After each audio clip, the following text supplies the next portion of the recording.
இன்னைக்கு நம்ம artificial intelligence கிளாஸில் நம்ம பார்க்க போகிறது லைக் ஒரு ஆர்டிஃபிஷியல் இன்டெலிஜென்ஸ் நம்ம எப்படிலாம் யூஸ் பண்ண போகிறோம், தென் இந்த ஆர்டிஃபிஷியல் இன்டெலிஜென்ஸால் என்னென்ன பெனிஃபிட் இருக்குது, இதை எப்படி நம்ம ரியல் டைமில் யூஸ் பண்ண போகிறோம். ஸோ இன்றைக்கி மட்டுமே நம்ம ஒரு ஸ்மால் கேம் க்ரியேட் பண்ண போகிறோம் வெறும் ஏஐ டூல்ஸை யூஸ் பண்ணி. ஸோ இதெல்லாம் பண்ணுறதுனால நமக்கு என்ன மாதிரியான பெனிஃபிட்ஸ் இருக்குது அப்படின்ற மாதிரி எல்லாமே பார்க்க போகிறோம். ஓகேங்களா, நம்ம ஆர்டிஃபிஷியல் இன்டெலிஜென்ஸ் அப்படின்னு பார்க்கறதுக்கு முன்னாடி சாட் ஜிபிடினா என்னன்னு தெரியணும். ஏன்னா இன்றைக்கி ஃபேமஸான டூலாக இருக்கிறது ஒரு சாட் ஜிபிடி. சாட் ஜிபிடி மாதிரி எக்கச்சக்கமான டூல்ஸ் வந்தது. பெர்ப்ளெக்சிட்டி, ஜெமினி ஏஐ, நோட்புக் எல்லாம், கிளாடு, கோபைலட், இந்த மாதிரி எக்கச்சக்கமான விஷயங்கள் நம்ம இன்டர்நெட் வேர்ல்டில் யூஸ் பண்ணிகிட்டு இருக்கோம். பட் நம்ம அதில் மெயினாக பார்க்க வேண்டியது சாட் ஜிபிடி. ஏன்னா 2022 இந்த சாட் ஜிபிடி லான்ச் பண்ணுறப்போ இன்டர்நெட்டையே திருப்பி போட்டுடுச்சு. எப்படி கோவிட் வரப்போ நமக்கு ஒரு ஆன்லைன் கிளாஸ் அப்ளிகேஷன்ஸ்லாம் பார்த்திங்கன்னா ஒரு பூம் ஆச்சோ, அதே மாதிரி 2022 ஆஃப்டர் கோவிட் முடிஞ்சதுக்கப்புறம் இந்த சாட் ஜிபிடி வரப்போ ஆர்டிஃபிஷியல் இன்டெலிஜென்ஸ் வேர்ல்டே பார்த்திங்கன்னா கம்ப்ளீட்டாக சேஞ்ச் ஆகிடுச்சு. ஏன்னா அந்த அளவுக்கு எஃபிஷியண்டான ஒர்க் இந்த ஆர்டிஃபிஷியல் இன்டெலிஜென்ஸ் இன்னைக்கு வரைக்கும் பண்ணிக்கிட்டு இருக்கு.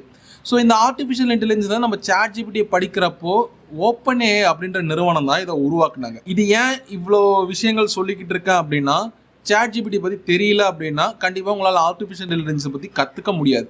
ஸோ அதனால தான் நான் சாட் ஜிபிடியை பற்றி இவ்வளோ விஷயங்கள் சொல்கிறேன். நம்ம இந்த சாட் ஜிபிடி பார்க்க சொல்ல அது எப்படி ஒர்க் ஆகுது அப்படின்னு தெரிஞ்சுக்கணும்.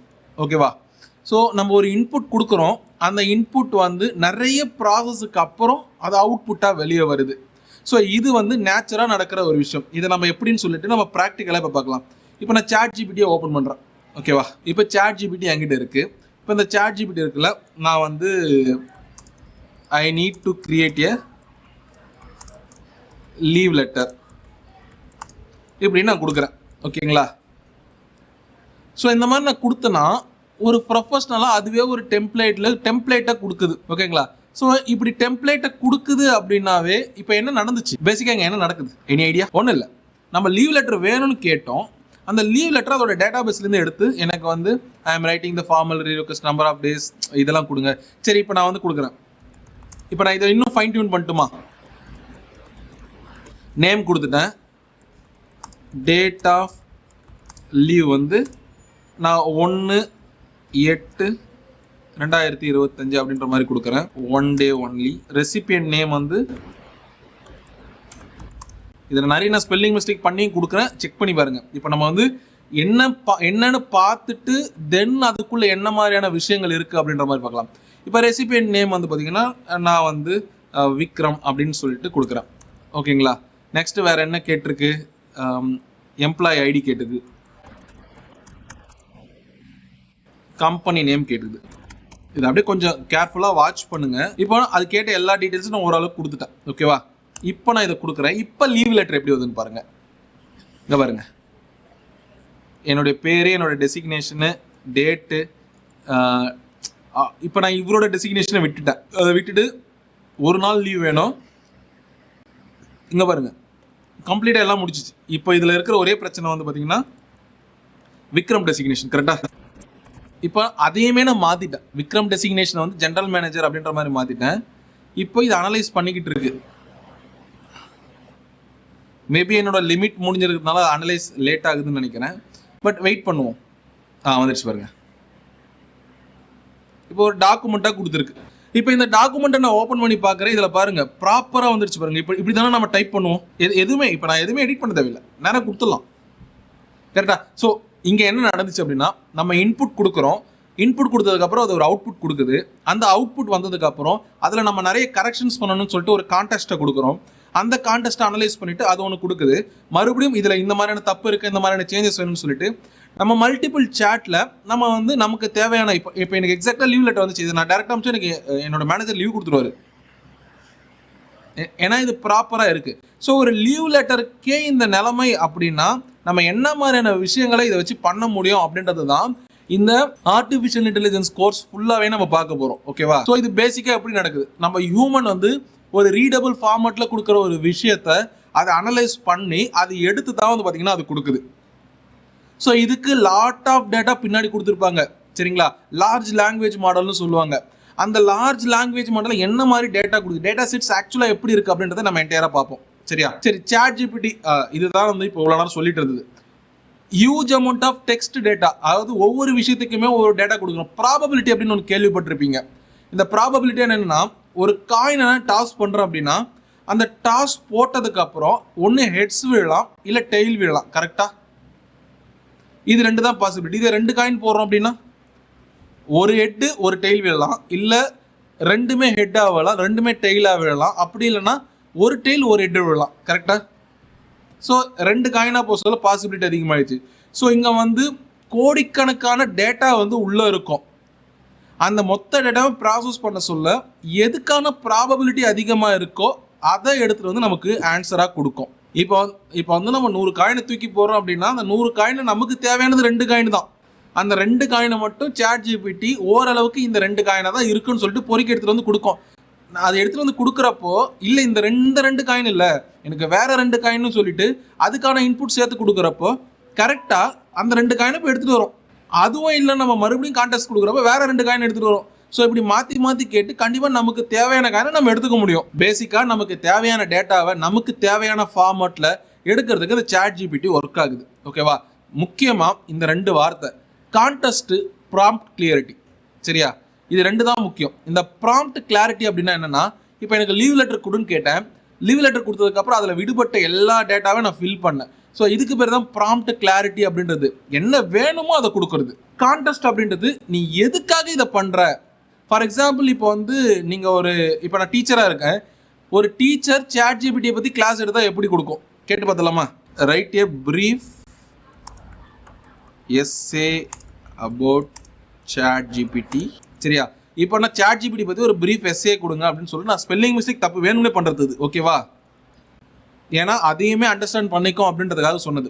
ஸோ இப்போது எஸ்ஏவை கேட்டுட்டேன், ஆனால் கான்டெக்ஸ்ட்டை நான் கொடுக்கணும். யாருக்காக இந்த எஸ்ஏ எழுத போகிறீங்க? So need to understand 5-year-old child. ஏன்னா நம்ம இப்போ 5 வயசு குழந்தைக்கு நான் சாட் ஜிபிடி என்னன்னு சொல்லி தர போகிறேன். ஸோ அந்த குழந்தைக்கு சாட் ஜிபிடியை பற்றி ஒரு எஸ்ஏ கொடு அப்படின்ற மாதிரி நான் கேட்டிருக்கேன். இப்போ பாருங்கள், நான் ஒரு சாட் ஜிபிடி என்ன 5 வயசு குழந்தைக்கு வேணும் அப்படின்ற மாதிரி கேட்டிருக்கேன். So Chat GPT is like a robot friend on கம்ப்யூட்டராக இருக்குது. ஒரு கம்ப்யூட்டர்லேயோ இல்லை ஃபோன்லேயோ ஒரு ரோபோட் உங்களுக்கு ஃப்ரெண்டாக இருந்துச்சுன்னா எப்படி இருக்கும் அப்படின்ற மாதிரி சொல்லியிருக்கு.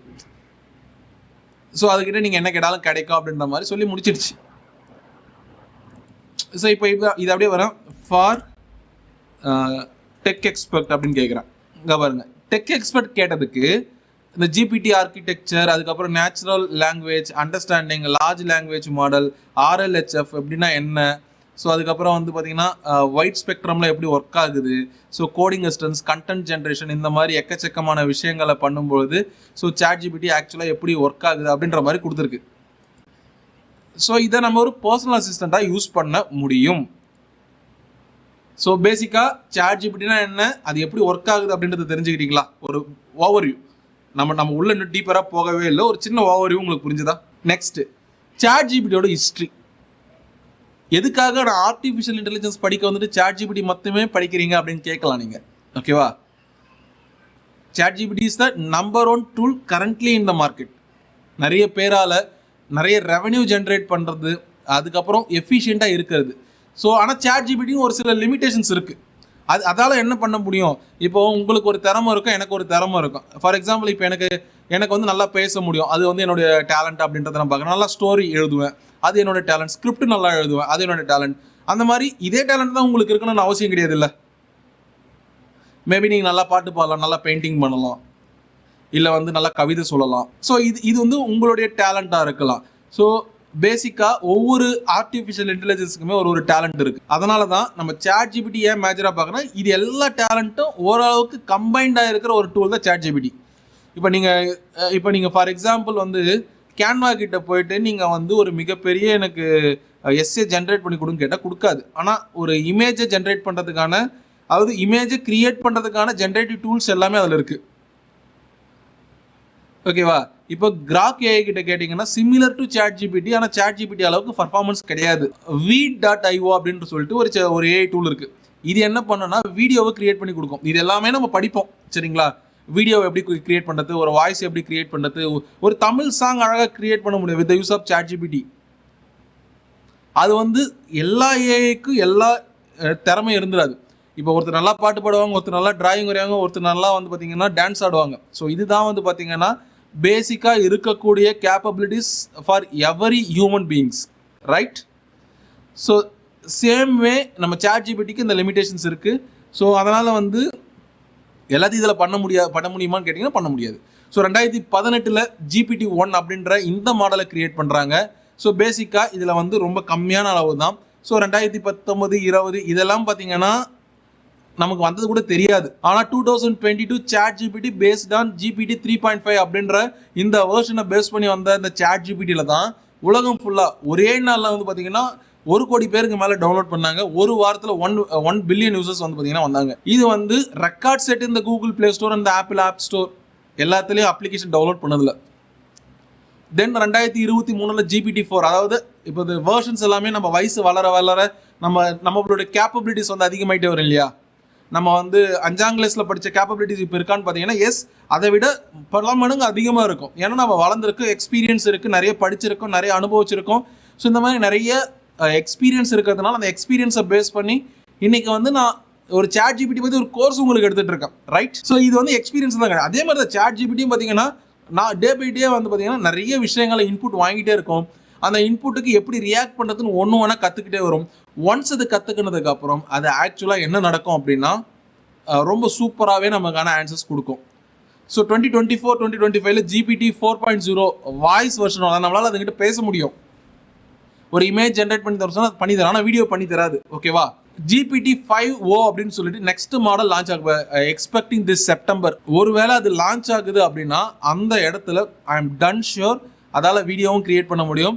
இப்போ ஒர்க் பண்ணுறதை விட பல மடங்கு ரொம்ப வேகமாக அற்புதமாக வேலை பார்க்கக்கூடிய கேப்பபிலிட்டிஸ் ChatGPTக்குள்ளே இருக்குது. ரியல் வேர்ல்டில் இந்த மாதிரியான ChatGPT மாதிரியான AI டூல்ஸ் நம்ம என்னென்ன யூஸ் பண்ணலாம் அப்படின்னா, ஹோம்ஒர்க்கு, சம்மரிக்கு, ஒரு கோட் அடிக்கணும், இல்லை அடித்த கோடை வந்து டீபக் பண்ணணும், இந்த மாதிரியான எல்லா விஷயங்களும் நம்மளால் பண்ண முடியும். இப்போ நான் ஒரு கண்டென்ட் கிரியேட்டராக இருக்கேன், என்னுடைய வெப்சைட்டில் வந்து நான் பிளாகை வந்து போடணும் அப்படின்னா இது என்னால் பண்ண முடியும். இப்போ நான் வந்து ஒரு கோர்ஸை நான் ஃப்ரேம் பண்ணுறதுக்கு வந்து பார்த்தீங்கன்னா ஐ எம் டேக்கிங் ChatGPT மாதிரியான AI டூல்ஸோட விஷயங்கள் நான் எந்த மாதிரி கொடுத்தா வந்து எனக்கு இப்போ வந்து நான் ஒரு ப்ரைஸ் ஃபிக்ஸ் பண்ணுவேன், அந்த ப்ரைஸுக்கு வந்து ஒரு கிளாஸஸ் ஃபிக்ஸ் பண்ணுவேன், எனக்கு இதுக்கு நடுவில் இந்த மொத்த விஷயங்களும் பண்ணி கொடு அப்படின்ற மாதிரி நான் கேட்பேன். ஸோ இது எல்லாமே வந்து பார்த்தீங்கன்னா AI ஹெல்ப்பால் நம்மளால் பண்ண முடியும். இது நம்ம என்ன பண்ணி கொடுக்கும், ஒரு ஆளை வச்சு 30 நாள் கிளாஸ் எடுத்தால் எப்படி இருக்கும், இல்லை ஒரு 45 நாள் கிளாஸ் எடுத்தால் எப்படி இருக்குன்னு சொல்லிட்டு யோசிச்சு அதுக்கப்புறம் வந்து என்னென்ன கண்டென்ட் என்னென்ன நாள் எடுக்கலாம், அதுக்கான ப்ரெசன்டேஷன் என்ன, அதுக்கு நான் என்ன மாதிரியான டெமோலாம் காமிக்கணும் அப்படின்னு சொல்லிட்டு நான் லிஸ்ட் டவுன் பண்ணுவேன் இல்லையா? இது எல்லாமே எனக்கு ஒரு அசிஸ்டன்ஸ் இருந்தால் எப்படி எடுத்து கொடுப்பாங்களோ அதை வந்து நான் ஆர்டிஃபிஷியல் இன்டெலிஜென்ஸ் வச்சு நான் பண்ணிக்கிறேன். ஸோ பேசிக்காக வந்து நம்ம எதுக்காக வேணாலும் பயன்படுத்தலாம், பட் என்ன டூல் யூஸ் பண்ணுறோம் அப்படின்றத பார்த்து பழகிக்கணும், ஓகேவா? நெக்ஸ்ட் ப்ராம்ப்ட் இன்ஜினியரிங் அப்படின்னு ஒன்று இருக்குது. இந்த ப்ராம்ப்ட் இன்ஜினியரிங் அப்படின்னா என்னென்னா, இப்போ நான் ஒரு லைனை, அதாவது அதுக்கிட்ட கேள்வி கேட்கறதுக்கு ஒரு லைன் அடித்தேன், கரெக்டாக? அந்த லைனை எப்படி அடிக்கணும் அப்படின்றத நம்ம இந்த சீரீஸில் பார்ப்போம், இந்த ப்ராம்ப்ட் இன்ஜினியரிங். அப்போ ப்ராம்ப்ட்னா என்ன, நம்ம வந்து ஃபுல்லாக படிக்கலாம். ப்ராம்ப்டில் வந்து டிஃப்ரெண்ட் டைப்ஸ் ஆஃப் ப்ராம்ப்ட் இருக்குது. ப்ராம்ப்டை யூஸ் பண்ணி நம்மளால் நிறைய விஷயங்கள் பண்ண முடியும். பட் ப்ராம்ப்ட்னா ஆக்சுவலாக என்னென்னா, ChatGPT மாதிரியான ஒரு AI டூல்ஸுக்கு நம்ம ஒரு இன்ஸ்ட்ரக்ஷன் கொடுக்குறோம் அப்படின்னா அந்த இன்ஸ்ட்ரக்ஷன் வந்து எப்படி அது கொடுக்கணும். இப்போது தண்ணி வேணும் அப்படின்னா தண்ணி கொடுக்கும், ஆனால் என்ன தண்ணி கொடுக்குன்னு நமக்கு தெரியாது. எனக்கு பிஸ்லரி வாட்டர் தான் வேணும், நம்ம ChatGPT பிஸ்லரி வாட்டர் எடுத்து வந்து கொடுக்கும். ஸோ குட் ப்ராம்ப்ட் கொடுத்தீங்கன்னா நல்ல ஆன்சர் கிடைக்கும். இன்கேஸ் நீங்கள் பேடாக ப்ராம்ப்ட் கொடுக்குறீங்க, அதுக்கு புரியாத மாதிரி கொடுக்குறீங்க அப்படின்னா அந்த இடத்துல வந்து நல்ல ஆன்சர் கிடைக்குன்றதுல நம்ம நம்ப முடியுமானா முடியாது. சரி, அதுதான் இப்போ நான் முன்னாடி 5 இயர் பேபிக்கு சொல்லியிருந்தேன். இங்கே எக்ஸாம்பிள் வந்து ஒரு 10 இயர் பேபிக்கு சொல்கிற மாதிரி எனக்கு சொல்லிக் கொடு அப்படின்னு கேட்டிங்கன்னா அது சொல்லிக் கொடுக்கும். ஸோ இதுதான் வந்து பார்த்தீங்கன்னா ப்ராம்ப்ட் அப்படின்றது. அது என்னன்றதை பார்க்கலாம். ஸோ இதில் டைப்ஸ் ஆஃப் ப்ராம்ப்ட் அப்படின்னு சொல்லிட்டு சில விஷயங்கள் இருக்குது. டைப்ஸ் ஆஃப் ப்ராம்ப்ட்னா சிம்பிளாக இருக்குதா, இல்லை ரோல் பேஸ்டு, இல்லை கான்டெக்சுவல், இந்த மாதிரி 3 டைப் இருக்குது. சிம்பிள்னால் நீங்கள் ஒரு லைனில் கொடுப்பீங்க, எனக்கு ஒரு போயம் கொடு, எனக்கு ஒரு எஸ்ஏ கொடு, எனக்கு வந்து ஒரு லீவ் லெட்டர் கொடு, இப்படின்னு ஜென்ரலாக கேட்போம். எனக்கு ஒரு கோட் கொடு, எனக்கு ஒரு அப்ளிகேஷன் கான்செப்ட் ஐடியா கொடு, பிஸ்னஸ் மாடல் கொடு அப்படின்னு சொல்லிட்டு நம்ம ஒரு லைனில் கேட்போம். இப்போ ரோல் பேஸில் கேட்குறது அப்படின்னா நம்ம என்ன பண்ணலாம் அப்படின்னா, லைக் யோசிங்களேன், இப்போது நான் வந்து ஒரு பிஸ்னஸ் டெவலப்மெண்ட் ஆஃபீஸராக ஒரு கம்பெனியில் வேலை பார்க்குறேன். ஸோ நீ பிஸ்னஸ் டெவலப்மெண்ட் ஆஃபீஸராக இருந்தால் என்கிட்ட இந்த மாதிரியான ஒரு ப்ராடக்ட் இருக்குது, அதை எப்படி நான் எஃபெக்டிவாக சேல் பண்ணுறது அப்படின்னு கேட்டிங்கன்னா அது பிஸ்னஸ் டெவலப்மெண்ட் ஆஃபீஸருக்கு ஏற்ற மாதிரியான சேட் கொடுக்கும். நீங்கள் பொருளை விற்கணும்னு டேரெக்டாக கேட்டிங்கன்னா அது பொருளை விற்கிறதுக்கான ஐடியா கொடுக்கும். ஆனால் நான் பிஸ்னஸ் டெவலப்மெண்ட் ஆஃபீஸராக நான் வந்து கம்பெனியை லீட் பண்ணுறேன், நான் எந்த மாதிரியான ஐடியாஸ் கொடுக்கணும் அப்படின்னு கேட்டால் அது பிஸ்னஸ் டெவலப்மெண்ட் ஆஃபீஸருக்கே ஒரு அசிஸ்டன்ஸ் மாதிரி வந்து ரிசர்ச் பண்ணி கொடுக்கும். ஸோ இதுதான் ரோல் பேஸ்ட் அப்படின்றது. இதுவே கான்டெக்சுவல் அப்படின்றது லைக் வந்து உங்களுக்கு எப்படி வேணும். இப்போ லைக் அந்த பிஸ்னஸ் டெவலப்மெண்ட் ஆஃபீஸரை எடுத்துக்கலாம். பிஸ்னஸ் டெவலப்மெண்ட் ஆஃபீஸர் எம்டிக்கு ப்ரெசென்ட் பண்ண போகிற ப்ரெசன்டேஷன் இப்படி எனக்கு எப்படி வேணும் அப்படின்ற மாதிரி கேட்குறீங்கன்னா, ஸோ எம்டிக்கு ப்ரெசென்ட் பண்ணக்கூடிய குவாலிட்டி அதுக்கான வேர்ட்ஸை யூஸ் பண்ண மாதிரி ப்ரெசன்டேஷனுக்கான ஐடியா கொடுக்கும். இதே வந்து ஃப்ரெஷராக ஒருத்தர் உள்ளே வந்திருக்கான், அவனுக்கு நம்ம என்ன பிஸ்னஸ் பண்ணுறோம், இது எப்படி டெவலப் பண்ண போகிறோம் அப்படின்னு சொல்லி கொடுக்குறீங்க அப்படின்னா அவனுக்கு ஏற்ற மாதிரியான வேர்ட்ஸ், அவன் என்ன அளவுக்கு மென்டாலிட்டியில் இருப்பான், அவன் என்ன மாதிரியான அண்டர்ஸ்டாண்டிங்கில் இருப்பான், ஸோ அதை கொடுக்கும். ஸோ இதுதான் மொத்தம் 3 டைப் ஆஃப் ப்ராம்ப்ட் இருக்குது. ஸோ ப்ராம்ப்டை நம்ம கிளியராக போடுறதுக்கு, ஏன்னா இப்போ நீங்கள் ஆர்டிஃபிஷியல் இன்டெலிஜென்ஸ் படிக்கிறீங்க அப்படின்னாவே எல்லாத்தையும் ப்ராம்ப்டை போட்டு தான் ஒரு அவுட்புட் வாங்கி நம்ம இம்ப்ளிமெண்ட் பண்ண போகிறோம். ஆமா ரைட்? ஸோ அப்போ அந்த ப்ராம்ப்டை பற்றி தெரிஞ்சுக்கணும் இல்லையா? ஒரு பெரிய டாஸ்க்கை சின்ன சின்ன ப்ராம்ப்டாக பிரித்து நம்ம வந்து அந்த டாஸ்க்கை கம்ப்ளீட் பண்ணலாம். ஸோ இதெல்லாம் வந்து பார்த்தீங்கன்னா பெட்டரான அவுட்புட்காக. இப்போ நம்ம வந்து ஒரு லைவ் ப்ராம்ப்ட் டெமோ வந்து பார்க்க போகிறோம், சரிங்களா? இதில் வந்து ஒரு சின்ன கேம் வந்து நான் கிரியேட் பண்ணுவேன், ஓகேங்களா? இந்த கேம் வந்து HTML, CSS, JavaScript இதில் நீங்கள் எதை வேணால் எடுத்துக்கலாம், சரியா? இப்போ நான் ஒரு சின்ன கேம் கிரியேட் பண்ண போகிறேன். என்ன கேம்னா, இந்த வந்து இந்த ஷேப் ராக் பேப்பர் சிசர் விளையாடுறது, அப்படி இல்லைனா வந்து பார்த்தீங்கன்னா 2024 அப்படின்னு சொல்லிட்டு ஒரு கேம் இருக்குது. இப்போ நான் ஒரு நம்பர் கேம் வந்து நான் கிரியேட் பண்ணி காமிக்க போகிறேன், ஓகேவா? ஸோ அதை எப்படி நான் ஒரு நியூ சாட் போய்க்கிறேன். இந்த நியூ சாட் போனதுக்கப்புறம் இந்த இடத்துல நான் கேட்குறேன், நான் ப்ராம்ப்ட் எப்படி கொடுக்குறேன் பாருங்கள். Write a code for a game 2040 அப்படின்றது ஒரு கேம், சரிங்களா? இந்த 2040 என்னென்னா, இந்த நீங்கள் நிறைய பேர் பார்த்துருக்கலாம்.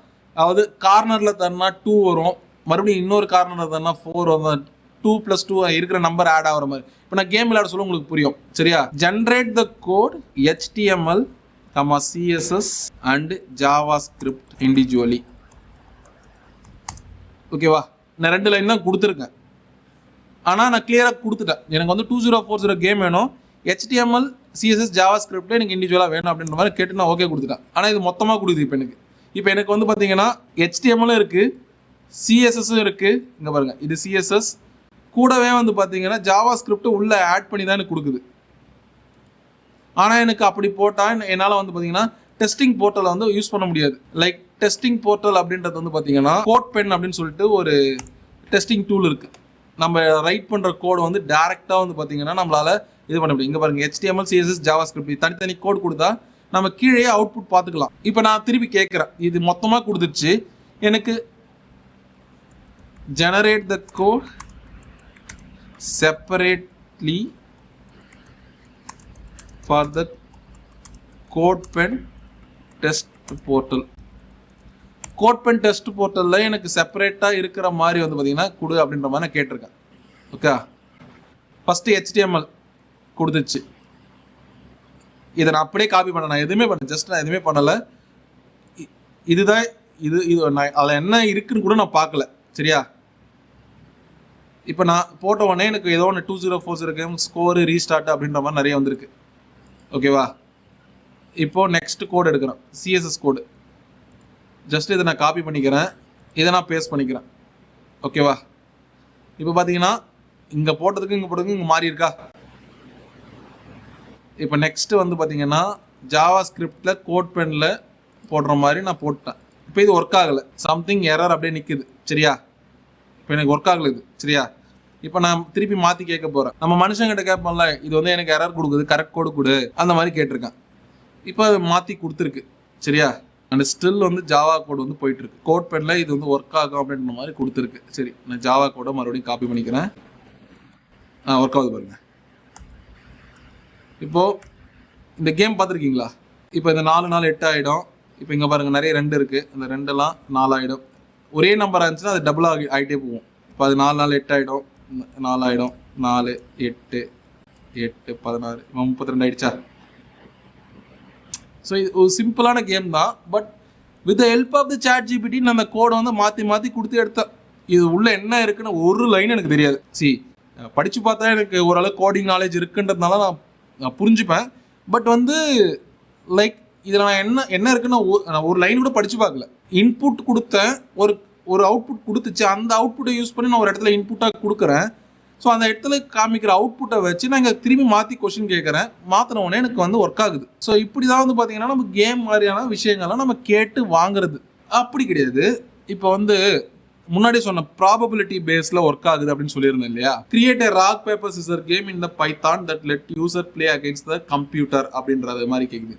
கம்ப்யூட்டருக்கு அகைன்ஸ்டாக ஒரு யூசர் வந்து விளையாடுற மாதிரி ஒரு ராக் பேப்பர் சிசர் கேமை கிரியேட் பண்ணு அப்படின்றது அதோட அர்த்தம். ஆனால் இங்கே அதில் வேணும், பைத்தானில் வேணும். ராக் பேப்பர் சிசர்னா என்ன? இந்த நம்ம கையில் வச்சு ராக் பேப்பர் சிசர்னு சொல்லிட்டு ஒரு 2 சிம்பிள் போடுவோம். அதில் என்ன சிம்பிள் வருதோ அதுக்கு ஆப்போசிட்டில் இருக்கிறவன் அவுட் ஆகிடுவான் அப்படின்றத வந்து பார்த்தீங்கன்னா இருக்கும். அதாவது நம்ம ஆர்டர் ஈவெண்ட் விளையாடுவோம்ல, 2 வரல காமிச்சோன்னா 2 2 4.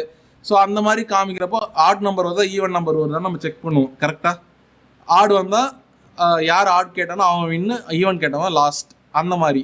ஸோ இப்போ இது வந்து பார்த்தீங்கன்னா ஒரு கான்செப்ட், மேத்தமெட்டிக்கல் கான்செப்ட். இப்போ மேக்ஸோட கான்செப்ட் இப்போ இங்கே என்ன போவோம், ஈவன் நம்பருக்கான கான்செப்ட் என்ன, ஆட் நம்பருக்கான கான்செப்ட் என்ன அப்படின்றத எடுத்துகிட்டு வரும்.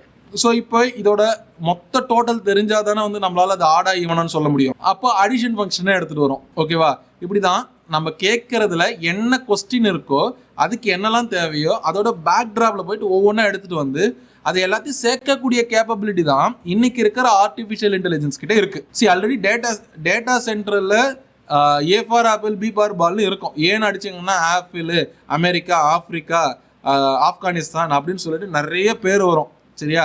அது எல்லாமே அங்கே ஏல ஸ்டோராக இருக்கும். ஆனால் எனக்கு ஏல கண்ட்ரீஸோட பேர் மட்டும் வேணும் அப்படின்னு கேட்டிங்கன்னா நான் இங்கே லைவாகவே உங்களுக்கு டெமோ காமிச்சிடுறேன். சரி, சாட்ஜிபிடி வேணும், நான் கிராக் கிட்ட கேட்குறேன். இப்போ இங்கே பாருங்கள், இது எல்லாமே ஏஐ தான். Grok, Copilot, ChatGPT, Perplexity, even Visual Studio Code எடிட்டரில் ஏஐ வந்துச்சு, கோபைலட் வந்துச்சு. Write a name start with A அப்படின்னு கொடுத்தா இப்போ என்ன வருது பாருங்க, என்னென்னமோ வருது. Aidan, Alan, Alex, Alexandra, Alice அப்படின்ற மாதிரி பேர் வருது. பட் எனக்கு give the same but need countries name. இங்கே பாருங்க, ஏல என்னென்ன கண்ட்ரீஸ்லாம் ஆரம்பிக்குது அந்த கண்ட்ரி பேர் மட்டும் வந்துடுச்சு. இப்போ இங்கே என்ன நடந்திருக்குன்னா, ஏன்னு கேட்ட உடனே ஏல இருக்கிற எல்லா விஷயமும் போய் கேட்டிருக்கோம். அதில் மேக்ஸிமம் என்ன இங்கே நேம்ஸ்ன்னு கேட்டதுனால மனுஷனோட பேர் வந்து நான் புது சாட்டை கிரியேட் பண்ணி இதையே வந்து பார்த்தீங்கன்னா ஒரு சின்ன சேஞ்சோட கேட்குறேன் பாருங்களேன். Write a words start with A. இங்கே பாருங்க, இதில் மாற்றி வருது. ஒரு சின்ன வார்த்தை தான் நான் மாற்றினேன். இப்போ என்ன பண்ணுன்னா, வேர்டு கீழே ஏல என்னென்ன இருக்குது அப்படின்றத ப்ராபபிலிட்டி ஃபிக்ஸ் பண்ணிக்கும். அதுவே அனலைஸ் பண்ணி எடுத்து கொடுக்கும். இப்போது நீங்கள் சொல்லுங்கள், நீங்கள் குழந்தையா இருக்க சொல்ல ஏ ஃபார் ஆப்பிள்னு படிச்சிருந்தீங்க, இன்றைக்கி ஏ ஃபார் ஏரோப்ளைன்னு படிக்கிறீங்க, நாளைக்கு ஏ ஃபார் ஆர்டிஃபிஷியல் இன்டெலிஜென்ஸை படிப்பீங்க. கரெக்டாக? ஸோ டே பை டே அது வந்து எவால்வ் ஆகுது இல்லையா?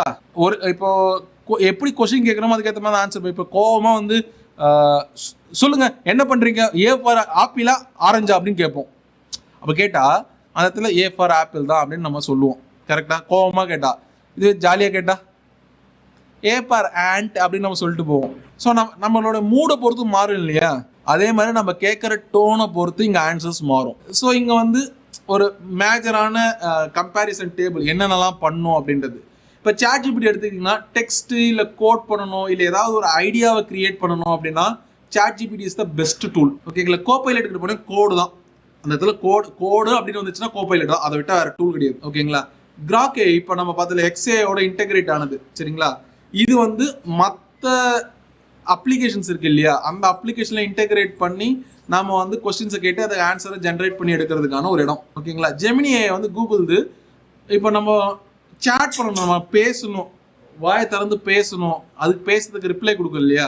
ஆடியோ ஃபார்மேட்டில் நல்லதாக பண்ணணும். இல்லை வந்து இப்போ கூகுள் கிட்ட நிறைய டேட்டா இருக்குது. கரெக்டாக?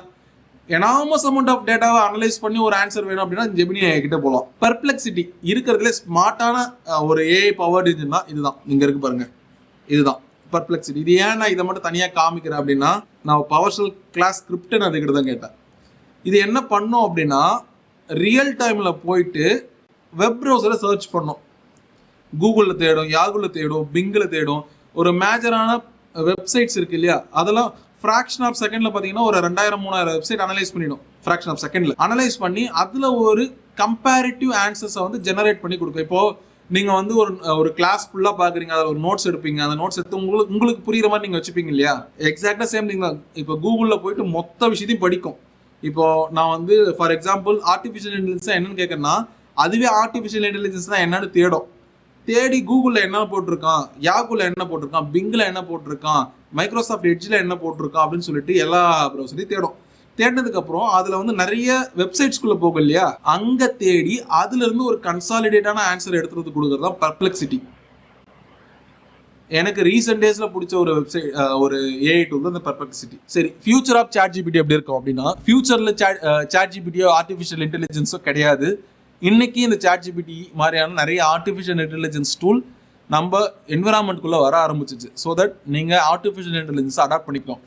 ஒரு சேயிங் இருக்கு, இயர்லி அடாப்டர்ஸ் க்ரோ ஃபாஸ்டர் அப்படின்னு சொல்லிட்டு ஒரு சேயிங் இருக்கு. அதாவது ஒரு விஷயம் புதுசா வரும்போது நம்ம அடாப்ட் பண்ணிட்டோம் அப்படின்னா அதோட வளர்ச்சி ரொம்ப அதிகமா இருக்கும் அப்படின்னு சொல்லுவாங்க. ஜாவா சுந்தரேசன் ஒருத்தர் அரையன் 305 கடவுள்ல பார்த்துருப்பீங்க.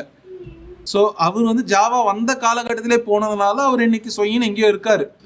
It's creative character. பட் வந்து அந்த ஜாவா சுந்தரேசன் அப்படின்ற நேம் பார்த்தீங்கன்னா ஜாவா படிச்சதுனால தான் அவ்வளோ பெரிய ஆளானாரு அந்த படத்தில். ஸோ இயர்லி அடாப்டர்ஸ் எப்பவுமே ஒரு ஹையான க்ரோத் இருக்கும். ஸோ இன்னைக்கு வந்து சாட் ஜிபிடி மாதிரியான ஏஐ டூல்ஸ் வந்து இயர்லி இன்னைக்கு தான் ஸ்டார்ட் ஆகுது.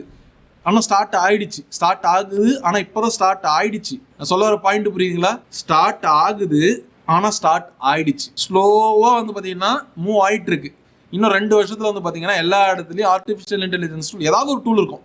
அங்கே சாட் ஜிபிடி தான் இருக்கணும்னு அவசியம் இல்லை. இன்னும் இதை தூக்கி சாப்பிட்ற மாதிரி இன்னும் நிறைய டூல் வரலாம். நம்ம இந்தியாவில் டெக் மகேந்திராவோட சிஇஓ என்ன பண்ணியிருக்காருன்னா, ஓப்பன் ஏஐயோட நிறுவனர் வந்து பார்த்தீங்கன்னா ஒரு சவால் விட்டார். இந்தியன்ஸால இந்த மாதிரியான ஒரு ஏஐ டூல்ஸை வந்து உருவாக்க முடியாது அப்படின்ற மாதிரி ஒரு ஓப்பன் சேலஞ்ச் விட்டார். அடுத்த நாளே வந்து பார்த்தீங்கன்னா tech Mahindra open challenge accepted அப்படின்னு சொல்லிட்டு ஒரு ட்வீட் போட்டு டெக் மகேந்திரா இந்த மாதிரியான ஒரு ஆர்டிஃபிஷியல் இன்டெலிஜென்ஸ் டூலை ஒர்க் பண்ண ஸ்டார்ட் பண்ணிட்டாங்க. Future of the Chat GPT in ஃபியூச்சரில் கிடையாது, இன்னைக்கு ஆரம்பிச்சிடுச்சு. இன்னும் 2 வருஷத்துக்குள்ள வந்து பார்த்தீங்கன்னா எல்லாத்தையுமே ஆக்குபை பண்ணிடும்.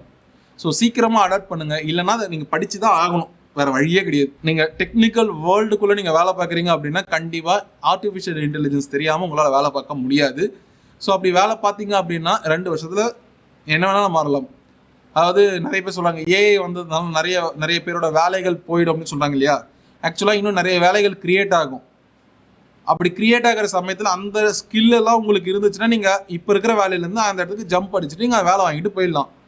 ஏஐ மேலே ப்ளேம் பண்ண மாட்டீங்க. ஆனால் ஏஐ கற்றுக்கல, இன்னும் அந்த பழைய மைக்ரோசாஃப்ட் எக்ஸலே பிடிச்சி தொங்கிட்டு இருக்கீங்க அப்படின்னா, லைக் அந்த எக்ஸல் வந்து பார்த்தீங்கன்னா அப்டேட் இல்லைன்னு கிடையாது.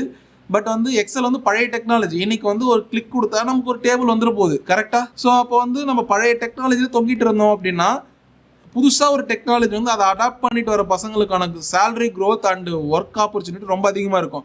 நம்ம பழைய டெக்னாலஜியில் இருந்தோம் அப்படின்னா நம்ம வெளியே அனுப்பிச்சிடுவாங்க. ஸோ இதுக்கு ரொம்ப சிம்பிளான எக்ஸாம்பிள்னா நம்ம ஏஆர் ரஹ்மான், இளையராஜாவை எடுத்துக்கலாம். இளையராஜா எப்பேற்பட்ட மியூசிக் போட்ட மனுஷன். அது வில்லு பாட்டுக்காரன் படத்தெல்லாம், கரகாட்டக்காரன்லாம் பார்த்தீங்கன்னா அவ்வளோ ஹிட்டு. ஒரே வருஷத்தில் 15-20 படம் வரும், 15-20 படமும் ஹிட்டு கொடுக்கும். ஆனால் இன்னைக்கு இளையராஜா கடைசியாக போட்ட படம் என்னன்னு பார்த்தீங்கன்னா சைக்கோ, அதுக்கப்புறம் தாரத்தப்பட்டை இந்த மாதிரி 2-3 படம் தான் போட்டிருந்தாரு. அதே சமகாலத்தில் வேலை செஞ்சிருந்த ஒரு மியூசிக் டைரக்டர் தான் ஏஆர் ரஹ்மான். ஆனால் இன்னைக்கு ஸ்டில் அவர் இண்டஸ்ட்ரியில் இருக்காருன்னா அவர் அப்டேட் பண்ணிக்கிட்டாரு. இளையராஜா ரீசன்ட் மியூசிக்கு அப்டேட் ஆகலை. ஏன்னா மக்களோட மைண்ட் செட் மாறிடுச்சு, மக்களோட டேஸ்ட் மாறிடுச்சு. ஸோ அந்த இடத்துக்கு அப்டேட் ஆகவே இல்லை. ஆகலை அப்படின்னும் போது அவர் ஃபீல்டு விட்டு போயிட்டாரு. அவர் லெஜண்ட், அவர் போட்ட பாட்டு இன்னைக்கு நின்று பேசும். ஆனால் வந்து ஸ்டில் அவரால் இன்னைக்கு டெக்னாலஜிக்கு அடாப்ட் பண்ண முடியல. அவருடைய பையன் இன்னைக்கு டெக்னாலஜிக்கு அடாப்ட் பண்ணனால தான் யுவன் சங்கர் ராஜா வந்து பார்த்தீங்கன்னா நிற்கிறாரு.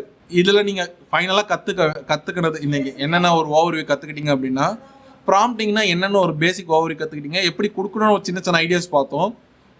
சாட் ஜிபிடி எப்படி அசிஸ்ட் பண்ணலாம், ஒரு கேம் எப்படி கிரியேட் பண்ணலாம் அப்படின்றது மாதிரி பார்த்தோம். ஸோ மல்டிபிள் டூல்ஸ் நம்ம எப்படி வந்து ஒர்க் பண்ணலாம்.